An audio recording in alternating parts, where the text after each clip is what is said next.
안녕하세요. 마음을 천천히 걷게 만드는 시간, 리캉의 거울입니다. 오늘 우리는 행복이라는 익숙하지만 깊은 주제 앞에 앉아 한 잔의 커피처럼 조용히 그리고 진지하게 이야기를 나눠보려 합니다. 이 라디오는 바쁜 일상 속 잠시 멈추어 서고 싶은 여러분에게 보내는 철학의 파도입니다. 행복이란 무엇일까요? 그리고 우리는 정말 행복해질 수 있을까요? 지금 조용히 귀를 기울여 주세요. 당신 마음속의 사유가 시작됩니다.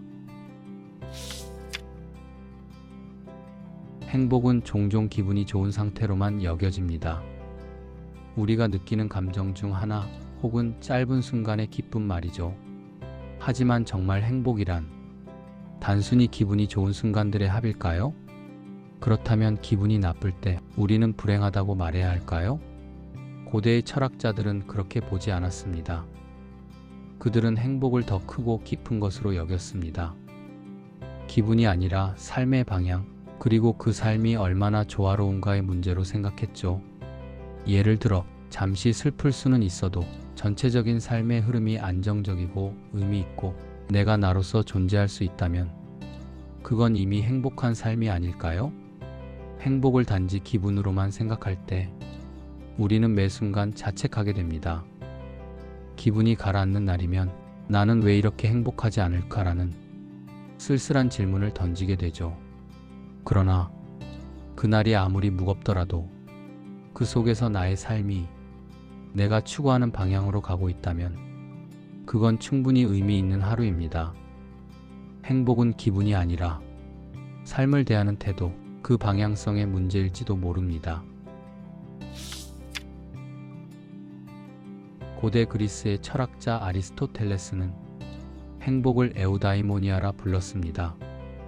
이는 단순한 기쁨이나 즐거움이 아닌 삶 전체의 조화와 완성을 의미하는 단어였습니다. 에우다이모니아는 잘 사는 것을 뜻합니다. 여기서 말하는 자리란 도덕적으로, 사회적으로, 내면적으로 모두 조화를 이루며 살아가는 것을 뜻하죠. 그는 말합니다. 행복은 일시적인 감정이 아니다. 오히려 삶의 전체적 구조와 맥락에서 판단되어야 한다. 당신의 삶은 어떤 구조를 갖고 있나요? 하루하루는 무너져 있어도 그 전체가 어느 한 방향을 향하고 있다면 당신은 이미 철학적으로 행복한 사람입니다. 아리스토텔레스는 특히 탁월성을 강조했습니다. 자신의 능력을 가장 잘 발휘하고 그 안에서 타인과 조화를 이루며 사는 것. 그것이 곧 인간으로서의 좋은 삶이며 곧 행복한 삶이라는 뜻입니다. 여기엔 빠른 성공이나 겉보기에 좋은 삶이 포함되지 않습니다. 다만 자신에게 충실한 삶, 그것이 고대의 철학자들이 이야기한 행복의 핵심이었습니다.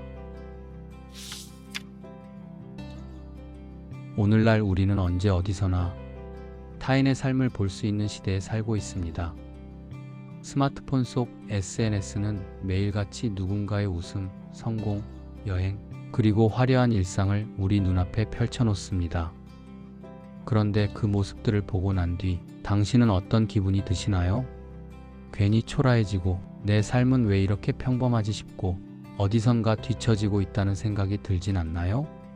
이것이 바로 현대의 행복을 어렵게 만드는 구조입니다. 우리는 나의 삶을 내 기준이 아닌 타인의 시선으로 평가하고 있습니다. 고대 철학자들은 내면에서 출발했습니다. 하지만 지금 우리는 외면에서 시작하죠. 내가 나를 어떻게 느끼는지가 아니라 남들이 나를 어떻게 평가할지를 먼저 떠올립니다. 이런 구조 속에서 진짜 내 감정은 점점 사라집니다. 나의 기준도 나의 욕망도 타인의 삶 속에 녹아 사라지죠. 우리가 진정 바라는 행복은 무엇이었을까요? SNS 속 타인의 일상이 아니라 내가 바라보는 풍경, 내가 마시는 커피 한 잔, 내가 멈춰 설 수 있는 평온함 아닐까요? 비교는 멈춰야 멈춰집니다. 그리고 비교를 멈추는 순간 비로소 나를 다시 만날 수 있습니다. 행복은 종종 나 자신과 얼마나 건강한 관계를 맺고 있는가와 깊이 연결되어 있습니다. 타인과의 관계도 중요하지만 그 그보다 앞서야 하는 것은 바로 내가 나를 어떻게 대하느냐입니다. 우리는 스스로에게 가혹한 평가를 하곤 합니다. 나는 왜 이것밖에 안 돼? 내가 한 게 뭐가 있지? 이런 말들이 습관처럼 머릿속을 떠돌고 있진 않나요? 하지만 생각해보면 우리는 타인에게 그렇게까지 말하지 않습니다. 오히려 위로하고 격려하고 때론 그냥 들어주곤 하죠. 그렇다면 나 자신에게도 그렇게 해줄 수 있지 않을까요? 스스로에게 귀 기울이는 시간, 지친 나에게 말없이 차 한 잔을 내어주는 순간, 그건 사소해 보이지만 깊은 치유의 시작이 됩니다. 철학자 루소는 자연 속 고요한 산책에서 자기 자신과 대화하는 방법을 익혔습니다. 그는 혼자 있는 시간에 외롭기보다 자유롭다고 느꼈습니다. 혼자 있는 순간을 두려워하기보다 그 시간 속에서 나와 다시 친해질 수 있다면 행복은 더 이상 멀리 있지 않을 것입니다. 행복은 때로 화려한 성취나 특별한 사건이 아닌 아주 작은 순간에서 피어납니다. 아침 햇살 아래 놓인 따뜻한 커피 한 잔, 고요한 저녁의 바람, 책장 넘기는 소리, 이 모든 순간이 삶을 아름답게 채워줍니다. 철학자 헨리 데이비드 소로는 자연 속 오두막에서의 삶을 통해 이런 단순한 기쁨을 노래했습니다. 그는 말했습니다. 나는 삶의 본질적인 것들만을 경험하고 싶었다. 그리고 그 속에서 가장 깊고 넓은 자유를 느꼈죠. 우리도 소로처럼 무언가를 더 가지는 것보다 덜어내는 것을 택할 수 있습니다. 스마트폰을 잠시 내려놓고 소셜미디어의 끝없는 정보에서 벗어나 지금 이 순간에 머물러 보는 것. 단순한 삶은 결핍이 아니라 선택입니다. 그 속에서 우리는 잊고 지냈던 감각을 회복하게 됩니다. 행복은 거창하지 않습니다. 때로는 지나치게 복잡해진 마음을 단순한 순간으로 정돈하는 것에서 행복은 시작됩니다. 행복은 인간이 타인과 연결될 때 가장 깊게 경험된다고 합니다. 우리는 서로의 거울이 되어 공감하고 이해하며 마음의 따뜻함을 나눕니다. 하지만 이 연결이 때로는 비교와 경쟁으로 변질되곤 하죠. SNS를 켜면 누군가는 더 화려한 삶을 살고 있고 누군가는 더 멋진 풍경 속에 있습니다. 나도 모르게 그들과 나를 비교하게 되고 삶의 소중한 감각들이 무뎌져 버립니다. 철학자 알랭트 보통은 말했습니다. 우리는 비교하지 않으면 불행하지 않았을 것들을 비교를 통해 불행하게 여긴다. 행복은 절대적인 감정이 아닙니다. 상대적인 해석에서 무너질 수도 피어날 수도 있습니다. 우리가 돌아보아야 할 것은 남들보다 얼마나 더 나은가가 아니라 어제의 나보다 얼마나 더 따뜻해졌는가입니다. 타인과의 연결은 서로를 돕고 지지할 때 비로소 진정한 힘을 가집니다. 다시 묻습니다. 당신이 오늘 나눈 진심 어린 대화는 얼마나 있었나요? 행복은 타인의 시선이 아닌 진정한 교감 속에서 피어납니다. 이번만 지나면 행복해질 거야. 이번 시험만 잘 보면, 이번 프로젝트만 끝나면, 이번 달만 넘기면 우리는 끊임없이 행복을 미래로 미룹니다. 하지만 그렇게 기다린 미래는 막상 다가왔을 때 또 다른 숙제를 안겨줄 뿐입니다.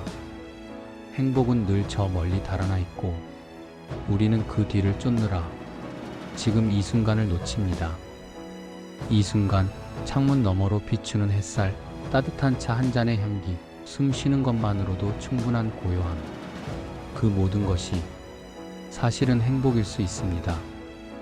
에크하르트 톨레는 말합니다. 지금 이 순간 외에 행복이 존재할 수 있는 시간은 없다. 현재를 느끼지 못하면 미래에도 행복을 발견할 수 없습니다. 삶은 항상 지금 속에서만 살아있고 행복도 지금이라는 시간 속에 숨 쉬고 있습니다. 혹시 지금 마음 한구석에서 작은 미소가 피어오르고 있다면 당신은 이미 행복의 순간을 살고 있는 겁니다. 행복이란 무엇인가? 이 질문은 고대부터 지금까지 철학자들이 놓지 않은 화두였습니다. 소크라테스는 성찰 없는 삶은 살 가치가 없다고 했고, 아리스토텔레스는 행복은 인간의 목적이며 이성에 따르는 삶을 통해 도달하는 것이라 했습니다.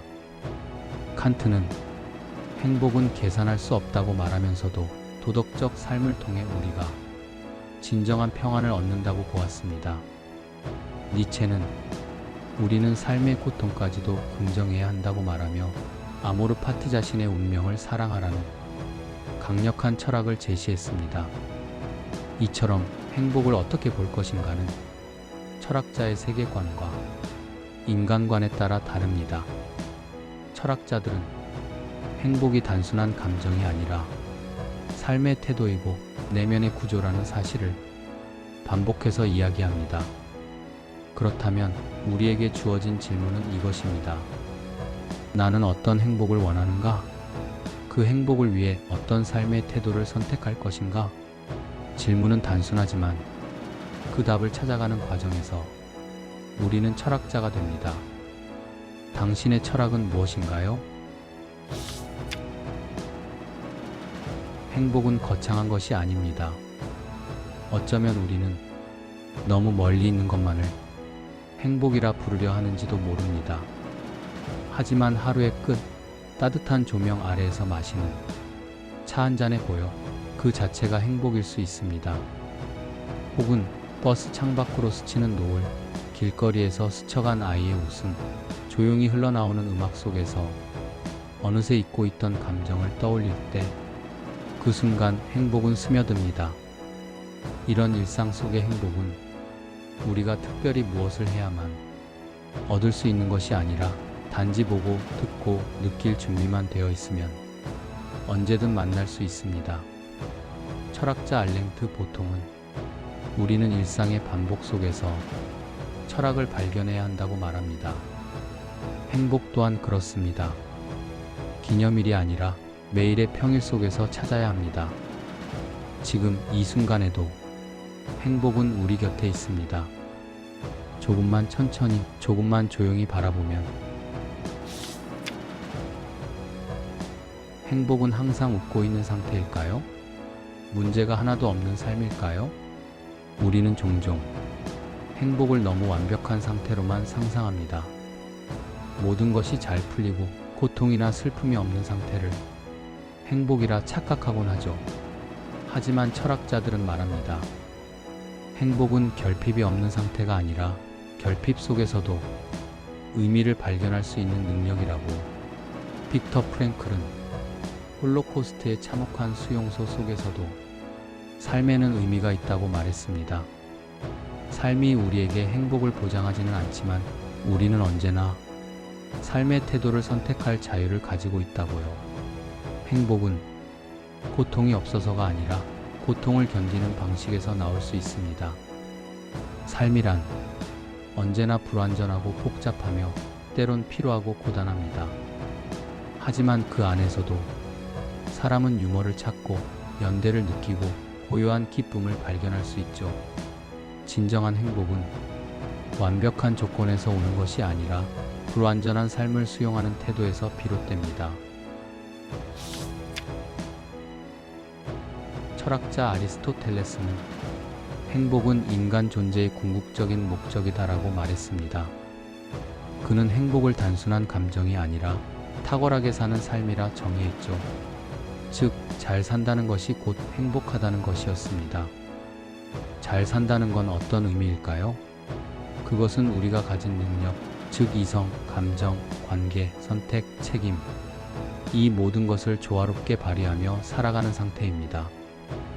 단순히 성공하거나 부유하다는 뜻이 아닙니다. 아리스토텔레스는 이를 에우다이모니아, 즉 영혼이 잘 작동하는 상태라 불렀습니다.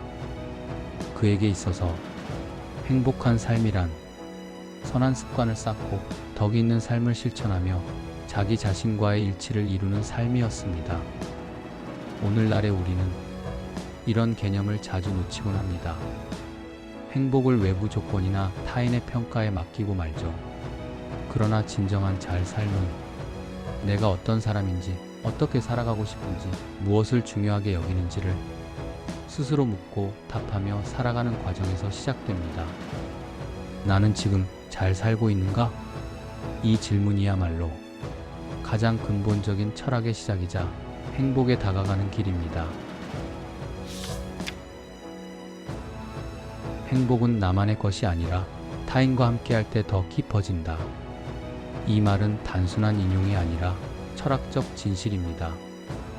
고대 그리스의 철학자 아리스토텔레스는 인간은 사회적 동물이라 했습니다. 혼자서는 완전한 삶을 살 수 없다는 뜻이었죠.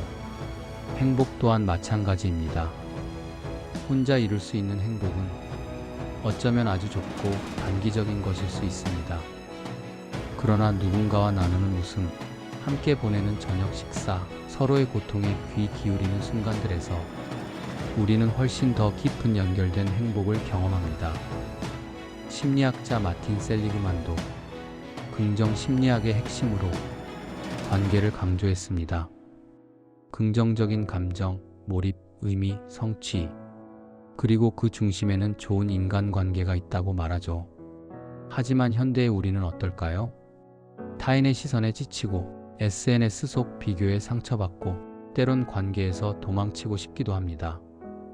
그러나 진정한 행복은 타인을 피하는 데서가 아니라 건강한 거리를 두고 진실하게 관계를 맺는 데서 시작됩니다. 자신의 감정을 진심으로 나누고 상대의 이야기를 경청하며 나눔 속에서 자신을 발견하는 것, 그것이 바로 함께하는 행복입니다. 행복은 철학적인 개념이 아니라 하루하루 실천으로 만들어지는 습관입니다. 행복에 대한 철학을 공부하고 고민하는 것도 중요하지만 그보다 더 중요한 건 삶 속의 철학을 녹여내는 것입니다. 에피쿠로스가 그랬습니다. 그는 하루에 단 10분이라도 고요하게 사유하는 시간을 가졌고 그 시간 속에서 마음의 평정을 유지했습니다. 스토아 철학자들도 그랬습니다. 하루의 시작과 끝을 점검하며 감정과 태도를 돌아보는 루틴을 만들었습니다. 우리도 그럴 수 있습니다. 하루에 단 5분이라도 핸드폰을 내려놓고 차 한 잔을 마시며 묵상해보는 시간. 아침에 일어나 오늘 나는 어떤 태도로 살아갈 것인가? 스스로에게 질문해보는 루틴. 혹은 잠들기 전 오늘 내가 감사했던 일은 무엇이었나? 내가 불필요하게 집착했던 것은 무엇이었나? 이런 질문 하나로 하루의 균형을 되찾을 수 있습니다. 철학은 책 속에만 있는 것이 아닙니다. 그것은 우리의 습관 속 생활의 틈 사이에 있습니다. 그리고 그 습관이 쌓일수록 우리는 조금씩 더 고요하고 단단한 삶으로 나아갈 수 있습니다. 우리는 언어로 생각하고 언어로 느낍니다. 그리고 그 언어는 곧 우리가 살아가는 방식이 됩니다. 혹시 이런 말 들어보셨나요? 말이 시가 된다. 이는 단순한 속담이 아닙니다. 언어는 우리의 사고를 규정하고 감정을 규정하며 세상을 바라보는 관점까지 결정짓습니다. 예를 들어 나는 왜 이렇게 운이 없을까? 라고 말할 때와 이번엔 좀 어려운 일이 있었지만 다음엔 나아질 거야 라고 말할 때 당신의 뇌는 완전히 다른 신경 반응을 보입니다. 이런 차이는 단순히 기분의 문제가 아닙니다. 삶의 질 그 자체를 바꾸는 작은 전환입니다. 행복을 말할 때 부족함, 결핍, 비교의 언어를 쓰면 우리의 뇌는 그 방향으로 사고를 굳힙니다. 반대로 충분함, 감사, 현재의 언어를 사용하면 우리의 인식 자체가 바뀌기 시작합니다. 철학자 비트겐슈타인은 이렇게 말했습니다. 내 언어의 한계는 내 세계의 한계다. 우리가 어떤 단어를 쓰느냐에 따라 우리가 살아가는 세계의 모양도 바뀐다는 뜻이죠. 그래서 지금 이 순간 한 문장을 바꾸는 것만으로도 행복의 방향이 달라질 수 있습니다. 나는 아직 행복하지 않아. 대신 나는 행복에 다가가고 있는 중이야. 나는 항상 부족해. 대신 나는 지금도 충분히 괜찮아. 이런 언어가 삶의 물결을 바꾸는 철학의 시작이 될 수 있습니다. 행복은 홀로 있을 때 더 명확해진다. 이 말은 고독을 찬양하려는 게 아닙니다. 오히려 인간관계 속에서 지친 우리가 거리두기의 철학을 필요로 한다는 말이죠. 에픽테토스는 말했습니다. 당신의 감정을 타인의 평가에 맡기지 말라. 현대 사회는 늘 연결을 요구합니다. SNS, 메신저, 실시간 알림들. 우리는 타인의 시선 속에서 자신의 가치를 끊임없이 측정합니다. 그 속에서 점점 내가 나로서 충분하다는 감각은 희미해지죠. 그래서 철학자들은 말합니다. 때로는 타인과의 적절한 거리가 행복을 위한 필수 조건이라고요. 거리란 단절이 아닙니다. 분별입니다.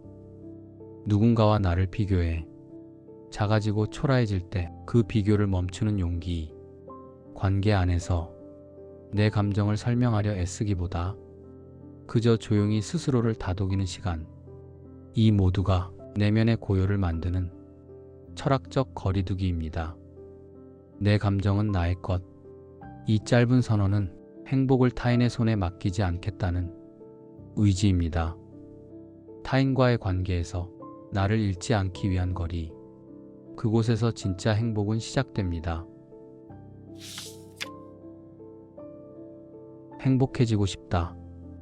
이 말 속에는 사실 이미 어떤 나가 전제되어 있습니다. 그런데 우리는 나 자신에 대해 얼마나 알고 있을까요? 철학자들은 늘 가장 근본적인 질문으로 돌아갑니다. 바로 나는 누구인가?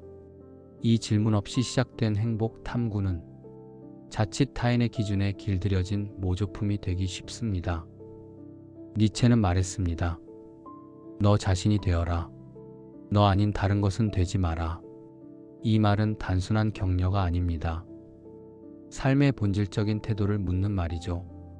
우리는 너무 쉽게 성공한 사람, 괜찮은 사람, 행복해 보이는 사람을 흉내냅니다. 그러다 보면 내가 진짜로 원하는 게 무엇인지조차 모르게 됩니다. 진짜 행복은 자기 자신이라는 거울을 바라볼 용기에서 시작됩니다. 그 거울 속에 비친 나는 완벽하지 않고 조금은 어설프며 때로는 모순되기도 하죠. 하지만 바로 그 진실한 자아를 있는 그대로 마주할 수 있을 때 우리는 다른 사람의 인생이 아닌 자기 인생을 살아가는 법을 배웁니다. 철학이 가르쳐주는 건 무언가를 채우는 기술이 아니라 불필요한 것을 지워나가는 과정입니다. 질문해 보세요. 나는 누구지? 그리고 그 질문 앞에서 조금 더 천천히, 조금 더 깊이 걸어가세요. 그 길 끝에서 당신만의 진짜 행복이 기다리고 있을지 모릅니다. 우리는 빠르게 사는 법만 배워왔습니다. 빠르게 결정하고, 빠르게 성과를 내고, 빠르게 관계를 맺고, 빠르게 감정을 소비하죠. 하지만 진짜 중요한 것들은 느릴 때에만 보입니다. 철학은 언제나 느린 학문이었습니다. 즉각적인 해답을 주지 않기 때문이죠. 오히려 질문을 오래 붙들고 그 질문을 품은 채 살아가는 법을 가르쳐줍니다. 하이데거는 말했습니다. 사유하지 않는 삶은 세계의 본질과 단절된 삶이다. 우리는 너무 많은 정보를 알고 있지만 그 모든 것을 깊이 사유하지는 않습니다. 그래서 삶이 얕아지고 행복의 감각마저 피상적으로 흘러가 버리죠. 하루에 단 10분이라도 좋습니다. 핸드폰을 내려놓고 음악을 끄고 그저 나와 단둘이 있는 시간을 가져보세요. 그 고요함 속에서 문득 이런 생각이 떠오를지도 모릅니다. 나는 지금 어디로 가고 있지? 느림은 멈춤이 아니라 깊어짐입니다. 조급함 속에선 발견할 수 없던 내면의 목소리를 듣게 되죠. 행복도 마찬가지입니다. 빠른 만족보다 천천히 도달한 이해와 평온 속에서 더 깊고 오래 머물 수 있습니다. 지금 당신의 삶이 조금 지쳐 있다면 아마 느림이 필요할 때일지 모릅니다. 사람은 사회적 동물이다라는 말 많이 들어보셨을 겁니다. 그래서 우리는 자연스럽게 타인의 시선을 의식하며 살아갑니다. 좋은 학교, 안정된 직장, 예의 바른 말투, 결혼과 내 집 마련까지 이 모든 것들이 정말 내가 원해서 선택한 삶일까요? 아니면 타인의 기대에 부응하기 위해 택한 길일까요? 사르트르는 말합니다. 타인은 나를 규정짓는 지옥이 될 수 있다. 그 말처럼 우리는 타인의 기대와 판단 속에서 점점 진짜 나의 목소리를 잃어갑니다. 하지만 행복은 결국 나만의 길을 걷는 사람에게만 주어집니다. 철학자 디오게네스는 광장에서 항아리를 칩 삼아 살며 권력자 앞에서도 자신의 삶의 태도를 굽히지 않았습니다. 그는 세상의 시선을 비웃었습니다. 그리고 그런 태도 속에서 진짜 자유를 누렸죠. 우리에게도 필요한 건 모두가 가는 길이 아니라 내가 나에게 묻고 나에게 답하는 삶입니다. 지금 이 삶은 정말 내가 선택한 걸까? 이 질문에 당당히 그렇다고 말할 수 있을 때 우리는 비로소 행복에 가까워질 수 있습니다. 어떤 순간은 비싼 물건을 샀을 때보다 친구와 함께 웃었던 어느 오후가 더 오래 기억에 남습니다. 행복은 정말로 무언가를 가질 때보다 무언가를 경험할 때 더 깊고 오래 지속된다는 사실, 여러 심리학 연구에서도 확인된 바 있죠. 그 이유는 간단합니다. 소유는 익숙해지지만 경험은 기억이 되기 때문입니다. 좋은 카메라를 산 날보다 그걸 들고 떠났던 여행이 더 또렷하고, 새 옷을 입었던 날보다 그 옷을 입고 만난 사람이 더 따뜻하게 남습니다. 철학자 몽테뉴는 말했습니다. 삶은 우리가 겪는 모든 순간의 합이다. 즉, 삶은 경험의 연속입니다. 그리고 그 경험이 우리의 정체성을 만들고 우리의 행복을 채워갑니다. 소유는 남에게 자랑할 수 있지만 경험은 오직 나에게만 의미를 남깁니다. 우리가 진짜 추구해야 할 것은 더 많은 물건이 아니라 더 깊은 감동이 있는 순간들입니다. 오늘 하루 무엇을 사는 대신 무엇을 느꼈는지 한번 돌아보는 건 어떨까요? 우리는 종종 행복을 아주 먼 미래의 어느 순간에 있다고 생각합니다. 더 좋은 직장에 다니게 되면, 더 많은 돈을 벌게 되면, 누군가와 사랑에 빠지게 되면. 그런데 행복은 그런 미래를 기다려야만 도착하는 것일까요? 철학자 스피노자는 말했습니다. 행복은 이유가 아닌 결과다. 즉, 무언가를 이루고 나서 얻어지는 보상이 아니라 지금 이 순간 우리가 세상을 어떻게 받아들이는지에 따라 이미 존재하고 있는 상태라는 겁니다. 예를 들어 조용한 오후 창밖을 바라보며 따뜻한 커피 한 잔을 마시는 시간, 그 자체가 행복일 수 있습니다. 그런데도 우리는 그 감정을 무시하고 더 큰 행복을 기다리며 지금의 평온을 흘려보냅니다. 물론 꿈과 목표는 중요하지만 그걸 좇느라 매일의 감사를 놓치지 않았으면 합니다. 행복은 때로 대단한 변화보다 익숙한 평범함에서 피어나는 것입니다. 오늘 하루, 지금 이 순간 느낄 수 있는 작고 조용한 행복을 한번 떠올려 보세요. 행복에 관해 이야기할 때 우리는 종종 이상적인 나를 상상합니다. 더 친절하고, 더 성실하고, 더 성공한 내 모습 말입니다. 하지만 그 상은 항상 지금의 나와는 거리가 있습니다. 그래서 우리는 지금의 자신에게 실망하거나 자책하게 되죠. 철학자 칼 로저스는 이렇게 말합니다. 나 자신을 있는 그대로 받아들일 때 비로소 나는 나 자신이 될 수 있다. 행복은 때때로 바로 이 수용의 태도에서 시작됩니다. 우리가 바뀌어야 할 존재가 아니라 이미 소중한 존재라는 사실을 받아들이는 순간 말입니다. 우리가 가진 불완전함, 실수했던 기억, 다른 사람과의 차이점조차도 행복의 일부일 수 있습니다. 나는 왜 이렇지? 보다는 이런 나도 괜찮아 라고 말할 수 있을 때 마음에는 조용한 평화가 찾아옵니다. 행복은 이상적인 미래의 내가 아니라 지금 여기에 있는 나로부터 피어나는 것일지도 모릅니다. 행복에 대한 철학적 여정은 단순한 결론을 내리기 위한 것이 아닙니다. 그보다는 질문을 던지고 스스로 답을 찾아가는 과정 자체가 이미 행복과 닿아 있습니다. 우리가 지금까지 살펴본 것처럼 에피쿠로스는 고요한 쾌락을, 스토아 철학은 흔들림 없는 태도를, 현대 철학은 자기 이해와 감정의 수용을 말했습니다. 이처럼 철학은 언제나 행복을 외부가 아닌 내면에서 찾으려 했습니다. 중요한 건 그 답이 어떤 철학자의 말 속에 있든 혹은 여러분만의 삶의 경험 속에 있든 그 모든 여정이 의미 있다는 사실입니다.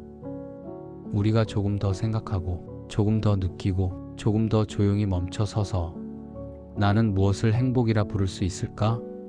자문하는 그 순간 그 자체가 이미 행복이라는 철학적 사유의 한 장면이 됩니다. 이 영상이 그 여정에 작은 등불이 되었길 바랍니다.